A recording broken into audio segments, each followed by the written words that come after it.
Good morning mga ka-kitchen. It's lunch time na naman po. Oras na para magluto ng ating pananghalian. Kaya nagluto na po ako. Mga ka-kitchen, nagluto ako ng chicken pastel. Pero yung pastel ko po, hindi ko na hinimay. Yan. Kasi matrabaho siya. Kaya ang ginawa ko, ganyan. Ninipisan ko ng, ayan mga ka-kitchen. Kasi gusto ng mga bata, chicken pastel. Nung nakaraan pa sila nagpapaluto sa akin, pero alam niyo naman, 'di ba? Masyadong matrabaho ang chicken pastel, kaya parang ginawa ko style adobo, pero chicken pastel po 'yan. Ayan.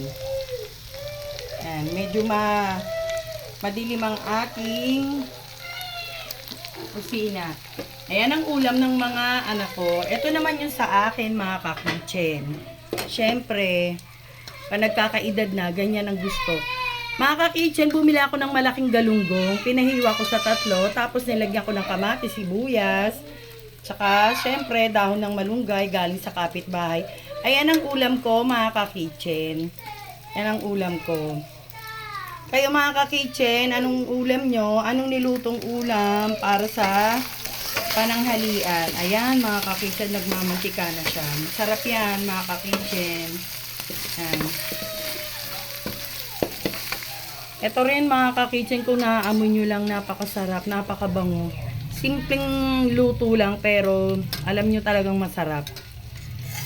Ayan lang mga ka-kitchen. Ayan, ang init. Bye mga ka-kitchen. Have a nice day sa inyong lahat. Ingat po kayong lahat.